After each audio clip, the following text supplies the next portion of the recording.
Story अशी आहे की माघ उत्सव म्हणजे गणपतीचा जन्म दिवस मानला होता। शंकराने तो त्रिशूळ फेकला, जे आपण बघितली आहे टीव्हीवर किंवा ऐकलेली स्टोरी आहे। तर ते जे शीर आणलं ज्या पिल्लाचं, त्याची ती आई आहे, मूळ आई।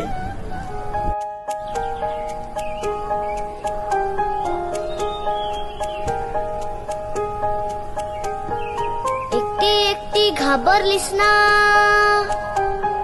एकटी एकटी घाबरलीस ना, वाटलंच होतं आई। एकटी एकटी घाबरलीस ना, वाटलंच होतं आई।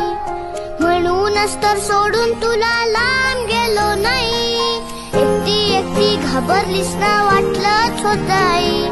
म्हणूनच तर सोडून